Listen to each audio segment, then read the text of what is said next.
12 ਭੇਡੂ ਰੋਮਾਨੀਆ ਦੀ ਲੋਕ ਕਹਾਣੀ। ਰਾਜਾ ਸਟੀਫਨ ਨੂੰ ਘੁੰਮਣ ਦਾ ਬੜਾ ਸ਼ੌਕ ਸੀ। ਜਦ ਵੀ ਰਾਜ ਕਾਜ ਤੋਂ ਵਿਹਲ ਮਿਲਦੀ, ਉਹ ਆਪਣੇ ਸਾਰੇ ਮੰਤਰੀਆਂ ਨਾਲ ਘੋੜੇ ਤੇ ਸਵਾਰ ਹੋ ਕੇ ਰਾਜ ਦਾ ਚੱਕਰ ਲਾਉਂਦਾ। ਇਸ ਨਾਲ ਉਸ ਨੂੰ ਆਪਣੇ ਰਾਜ ਦੇ ਲੋਕਾਂ ਦੀਆਂ ਤਕਲੀਫਾਂ ਦੀ ਸਹੀ ਜਾਣਕਾਰੀ ਮਿਲਦੀ ਅਤੇ ਸਮਝਦਾਰ ਲੋਕਾਂ ਨਾਲ ਗੱਲ ਕਰਨ ਦਾ ਮੌਕਾ ਵੀ ਮਿਲਦਾ। ਇੱਕ ਦਿਨ ਰਾਜੇ ਨੇ ਦੇਖਿਆ ਕਿ ਇੱਕ ਬੁੱਢਾ ਆਦਮੀ ਖੇਤ ਵਿੱਚ ਆਪਣੇ ਛੋਟੇ ਜਿਹੇ ਲੜਕੇ ਨਾਲ ਕੰਮ ਕਰ ਰਿਹਾ ਹੈ।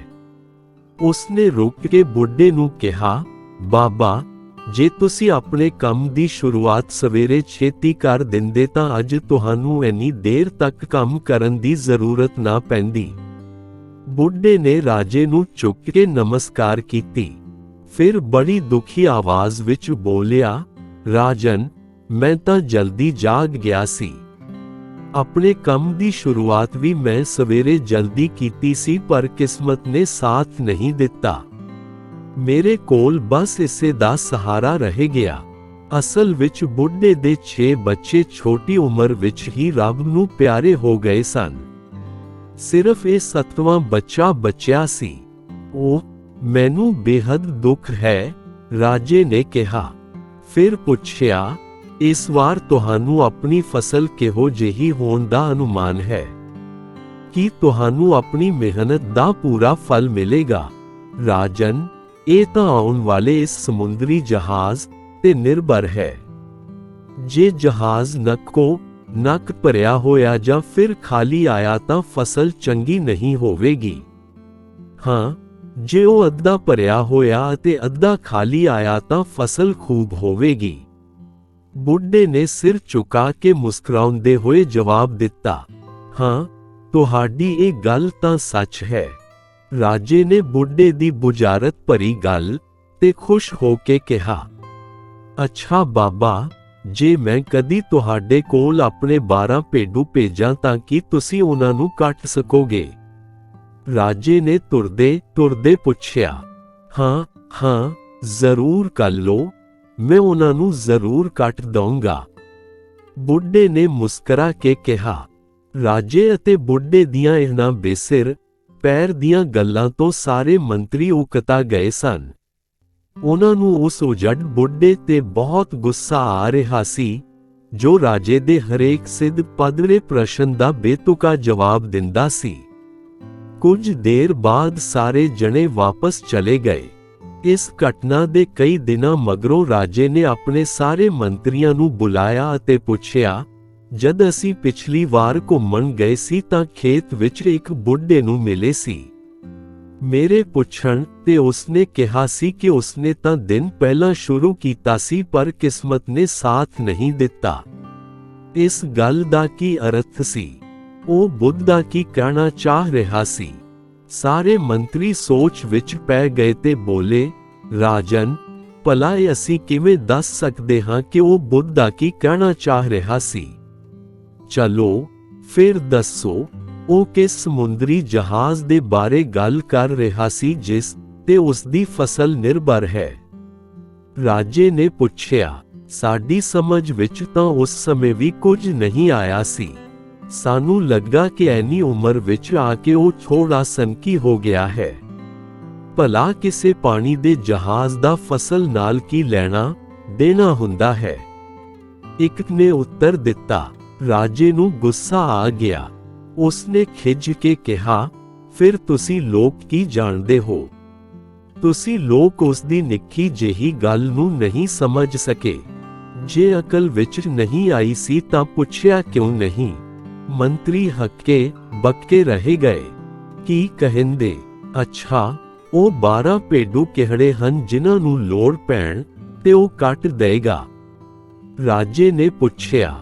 ਮੰਤਰੀਆਂ ਦੀ ਬੁੱਧੀ ਘੁੰਮ ਗਈ।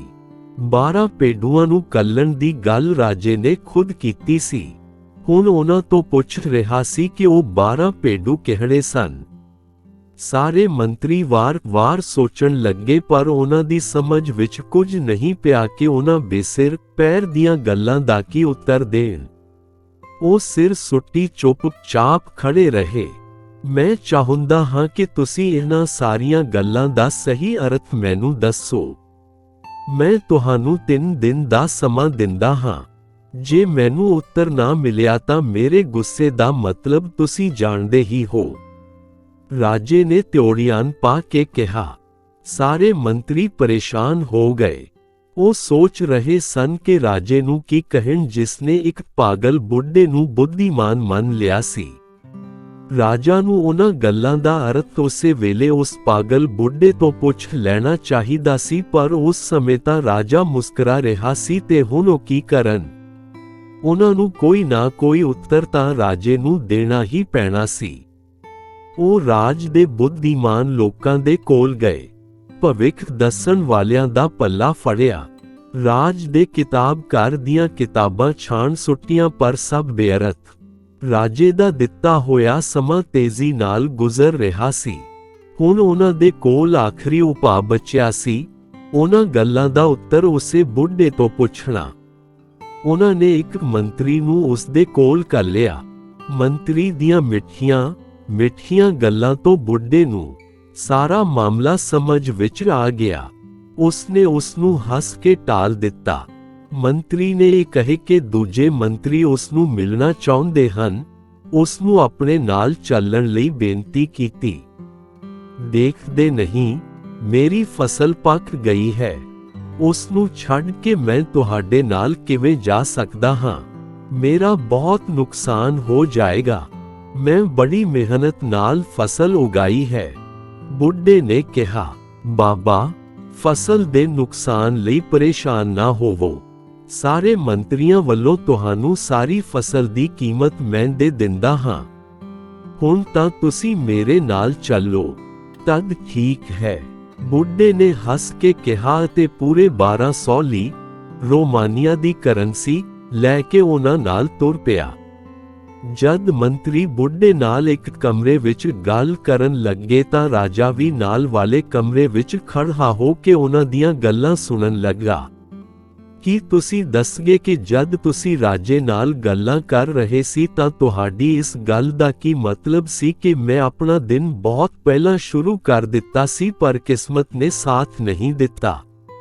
ਉਹ ਜਦ ਰਾਜੇ ਨੇ ਮੇਰੀ ਇੰਨੀ ਵੱਡੀ ਉਮਰ ਅਤੇ ਘੱਟ ਉਮਰ ਦੇ ਮੇਰੇ ਛੋਟੇ ਲੜਕੇ ਨੂੰ ਦੇਖਿਆ ਤਾਂ ਉਹਨਾਂ ਦੀ ਗੱਲ ਦਾ ਅਰਥ ਸੀ ਕਿ ਤੁਸੀਂ ਵਿਆਹ ਦੇਰ ਨਾਲ ਕਿਉਂ ਕੀਤਾ? ਮੇਰਾ ਜਵਾਬ ਸੀ ਕਿ ਵਿਆਹ ਤਾਂ ਮੈਂ ਜਲਦੀ ਕੀਤਾ ਸੀ, ਪਰ ਕਿਸਮਤ ਨਾਲ ਪਹਿਲਾਂ ਵਾਲੇ ਸਾਰੇ ਬੱਚੇ ਮਰ ਗਏ। ਬਸ ਇੱਕਰੇ ਬਚਿਆ ਹੈ, ਬੁੱਢੇ ਨੇ ਦੱਸਿਆ। ਤੇ ਉਹ ਕਿਹੜਾ ਸਮੁੰਦਰੀ ਜਹਾਜ਼ ਹੈ ਅਤੇ ਉਸ ਦਾ ਤੁਹਾਡੀ ਫਸਲ ਨਾਲ ਕੀ ਸੰਬੰਧ ਹੈ? ਬਈ, ਬੜੀ ਸਿੱਧੀ ਗੱਲ ਸੀ। ਮੈਂ ਉਹਨਾਂ ਨੂੰ ਦੱਸਿਆ ਸੀ ਕਿ ਸਮੁੰਦਰ ਦੇ ਜਹਾਜ਼ ਬੱਦਲ ਹਨ।